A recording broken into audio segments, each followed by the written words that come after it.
No, they came in today. They had a flush. We watched the tape, kind of put it to bed, and we're kind of treating the flow of this week similar to that of a regular season week. So they'll be off tomorrow, then we'll practice. Was that Tuesday, Wednesday, Thursday, Friday, play on Saturday. How satisfying is it as a staff or just as a coach to watch a guy like Henning Bari, who's not only wrecking people from scrimmage, but then showing hustle and production on special teams as well? Yeah, that's big time. Anytime, the more you can do, right? That mentality and being able to contribute not only on a defense, but running down on kickoff, making a big tackle. He's had a really solid camp. It's always fun to watch the jump that some of these guys are able to make from year one to year two, and hopefully can keep it going and continue to improve. But I really like what he's been able to do throughout the course of this preseason. Were you able to reach out to the Patriots in any way, and the good news with Isaiah? I have not had any contact with anybody there yet. Treating this week like a regular season week, is that why there's no joint practice with the Seahawks? Did you reach out to them, try to schedule anything, or is just kind of focus on you this week? Yeah, it's going to be about us. I know some teams around the league are doing it this week, but that was nothing that ever came up.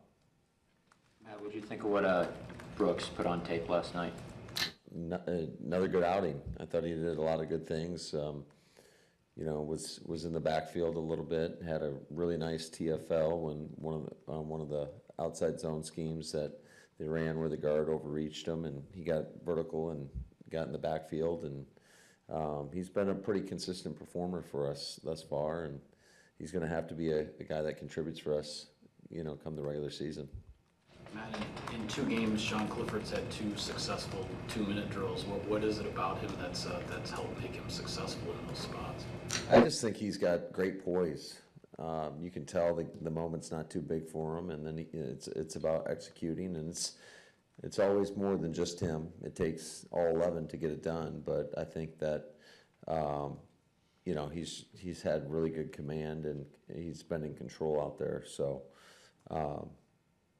He's put together 2 pretty good games. He seems a bit fearless, too. That throw to Malik, the 25-yarder right before the game ended, is that a throw that maybe if that's a regular season game might get your blood going a little bit? Or you always want to be process-driven. Do I think it was the best decision? No.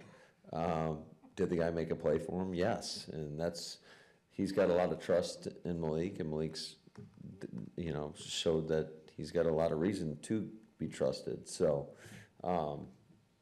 it's not one of those ones that we're coaching up. We're trying to coach the guys always to make really good decisions, but ultimately, in the moment on that particular play, he was right. If the game had continued, were you going to give him, it's a close score for a rookie quarterback, were you going to give him the rest of the game to finish, or did you have a plan to get Alex in there? We're going to get Alex in there. Matt, you've seen what Emmanuel can do with the ball in his hands these 2 games. You've also been clear on what a number 3 running back has to do around here.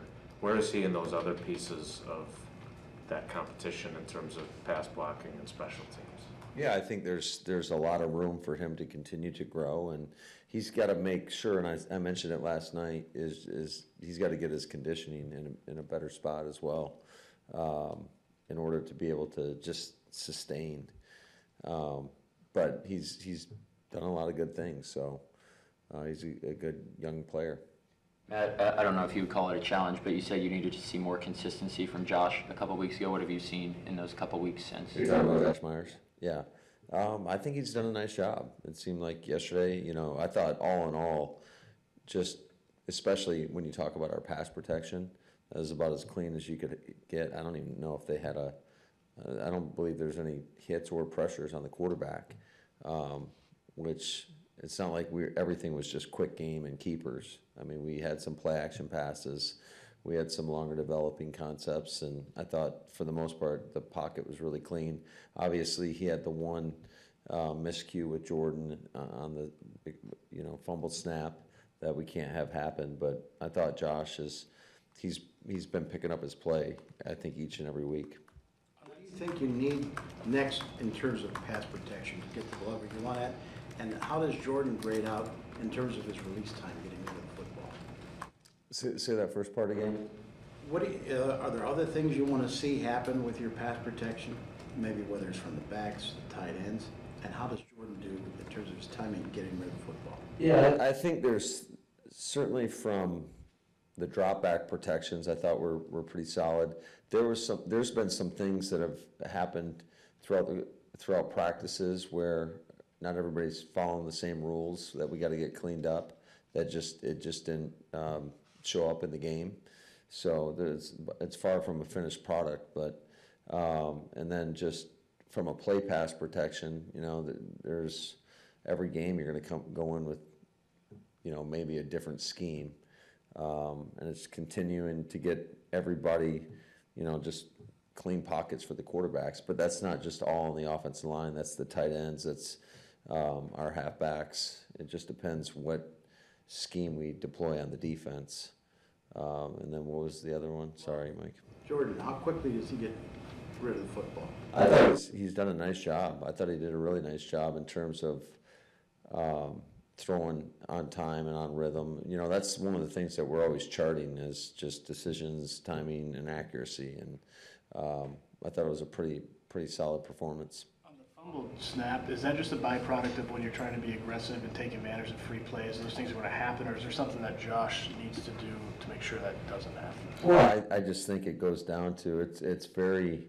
I mean, those are tough decisions because you want to take advantage of those situations.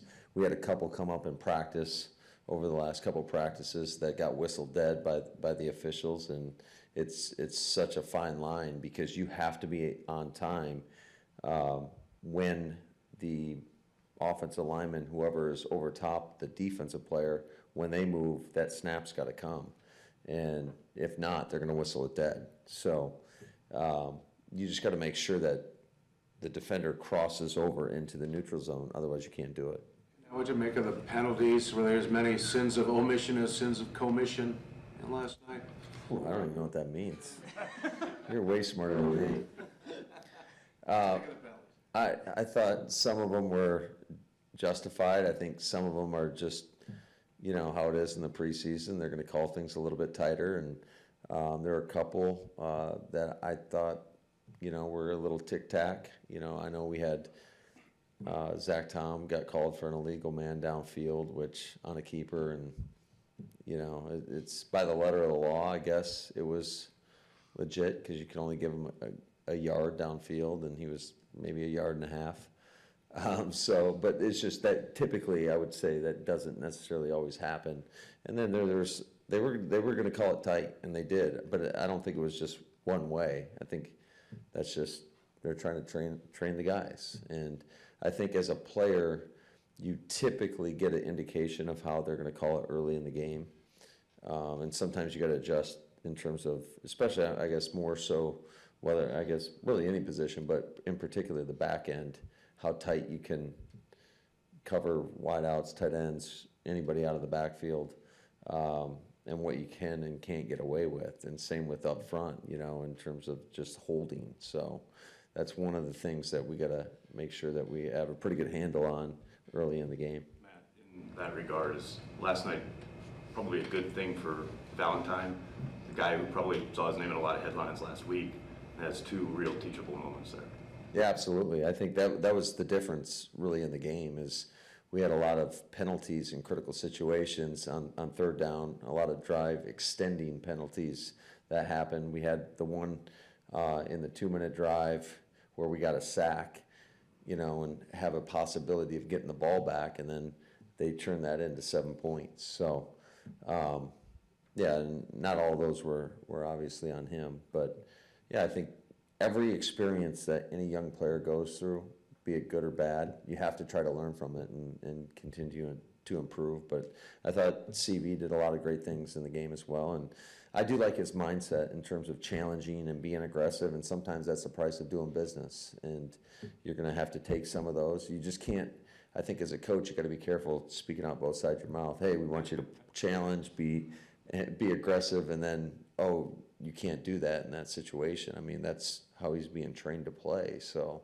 I do think, what we talked about a little bit is just making an offense earn it. And if you get beat on the back shoulder, you get beat on the back shoulder. That's really a tough ball to defend, but it's also a tough ball to complete, and a lot of guys can't do that. What do you think you said about with Dubos's preparation, to go from really not practicing for 4 months to doing what he's done the last 2 weeks and being able to kind of hit the ground running? Yeah, I think that's a big time credit to him, just putting in the time. And it's hard sometimes when you're not in the action, and to take the mental reps. It takes a lot of focus and a lot of concentration, and quite frankly, it takes somebody that's a pretty mature player to be able to handle that. And he's worked really hard, not only on his own, but with Vrabel and Quinshon Odom. So I think that both those guys have done a really nice job with him, and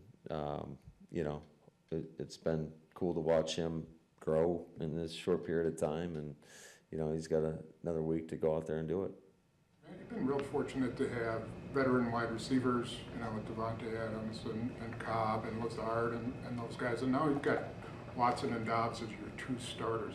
What's different for both you and, just the offense in general when you've got two young guys who are really your starters, your main guys? Well, there's a lot different in terms of there's a lot of things that probably are going to happen that they haven't seen yet, and you try to stay one step ahead of the game as a coach, but it's sometimes it's almost impossible to prepare for everything in that regard, and that's why you value the experienced players, because there's not, if you got so many reps banked up, there's good chance after a number of years there's not many things they haven't seen. So I think any young player there's a learning curve, and they're gonna experience something new almost on every day, whether it's in practice or in the game.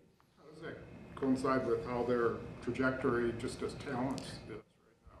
Yeah, I mean, I think they've done a great job. So hopefully they can continue to build upon what the foundation that they've laid over the past year and whatever, some change.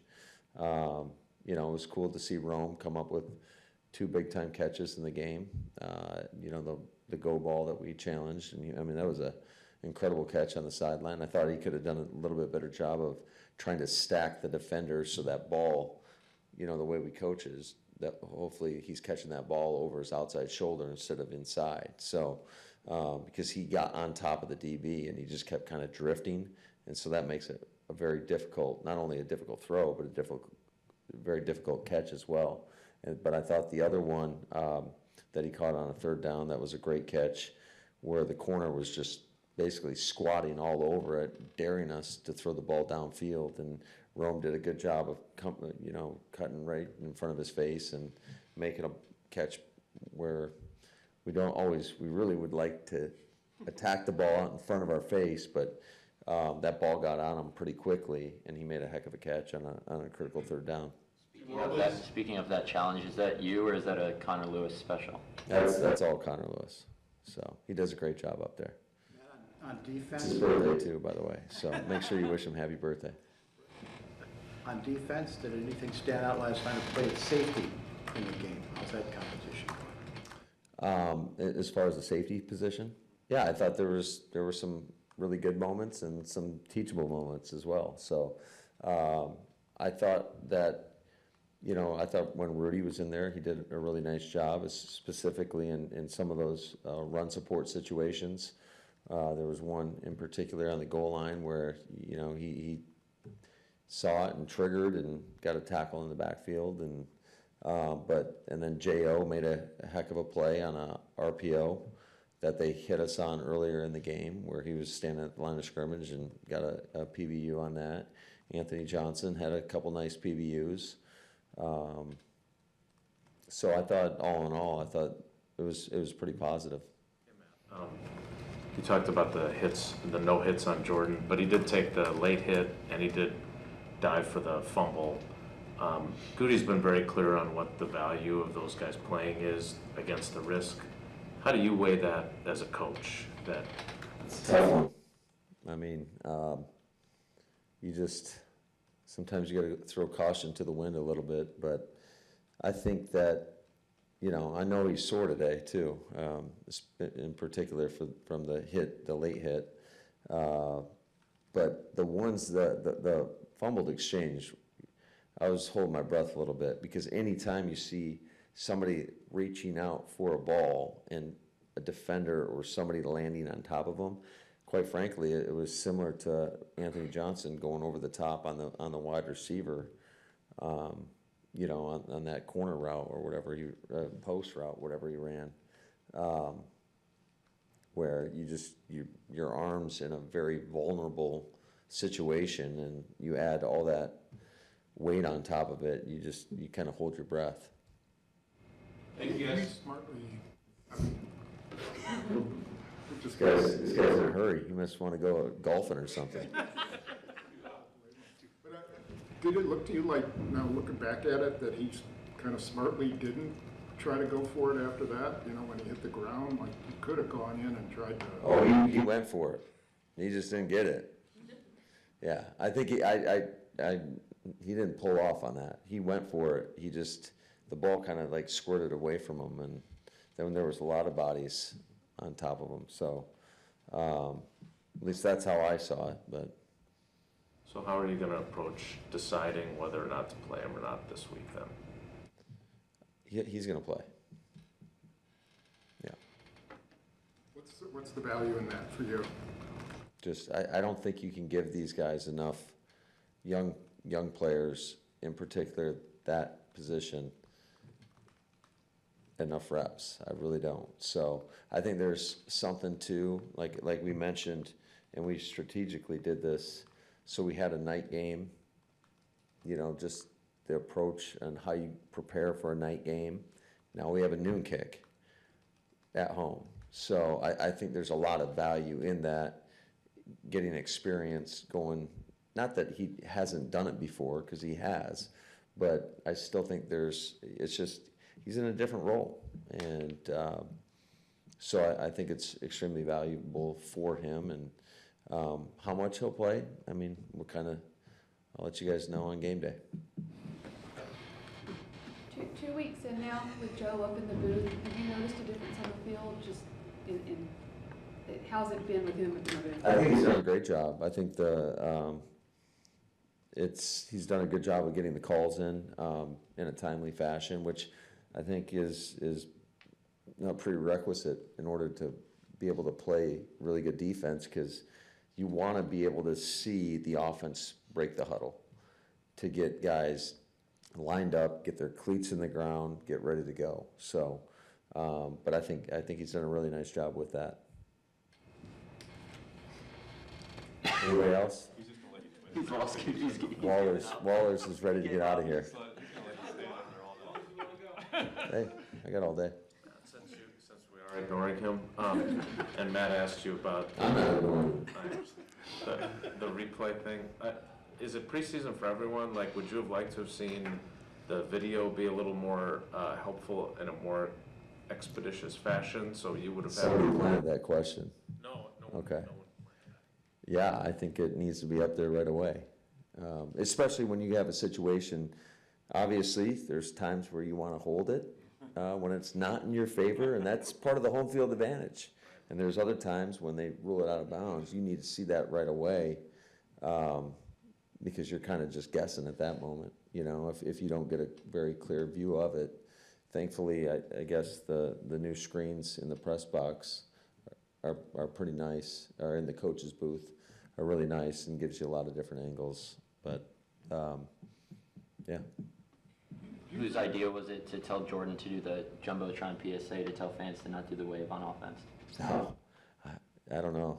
That's probably our game day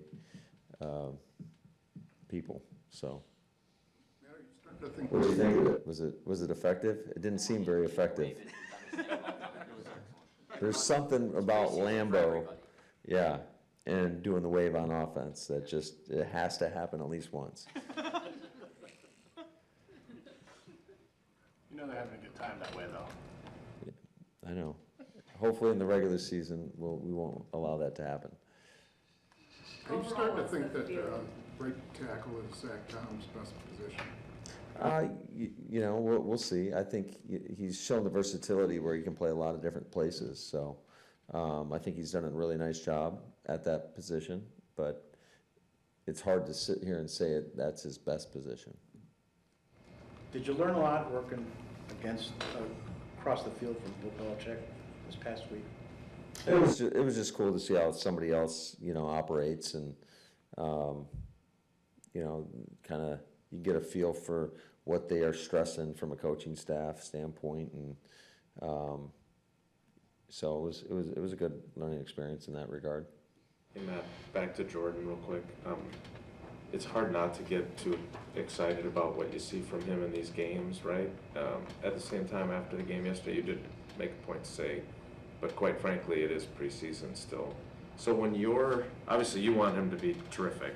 So when you're going through your evaluation with Tom and with Steno and looking at him, how are you kind of grading the circumstances under which he's either having success or struggling? Like, how does that weigh into how good of a feel you have for where he's at? Well, I think we're always going to grade the process. Like I mentioned before, in particular with the passing game, you know, are you making the correct decision? Are you throwing within the rhythm and timing of the play?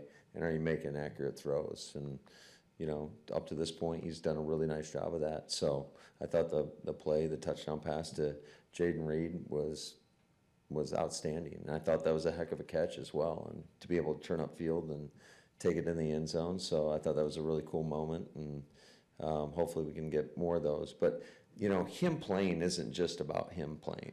It's about the other 10 guys out there just making sure we're a cohesive unit. So, because we do have a lot of young guys. So it's about getting Jaden Reed more reps, and, you know, our 2 young wideouts, our 2 young tight ends. And it's always about the collective unit going out there and trying to continue to build, you know, a cohesiveness. So you say that all the time to us. It's been one of your repeated messages.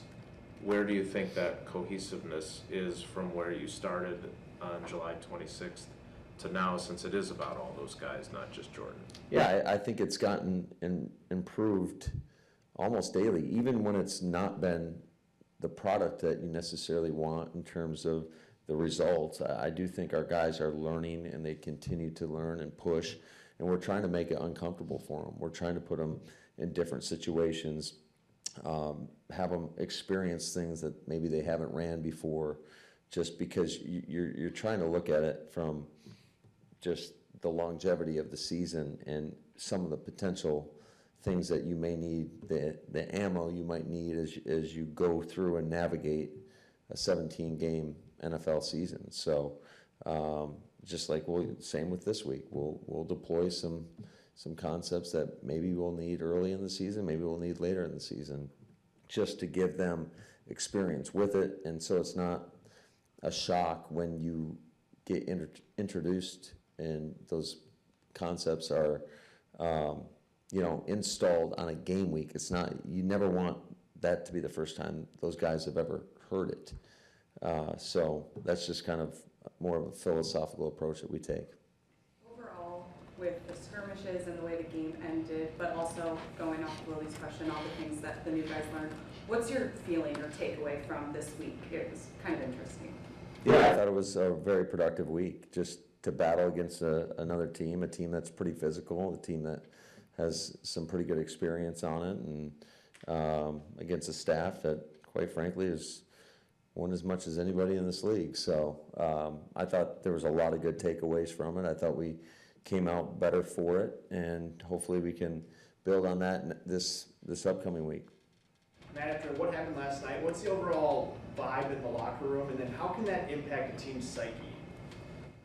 You guys would know better than me. I'm not in the locker room all the time. I'm in the meeting rooms, but I feel like it's positive. I think, you know, one takeaway that I have just watching us is we keep emphasizing a play style and just, you know, turning and running to the ball, wideouts blocking, and I think we're seeing it. Now we got to sustain that, and we got to continue to,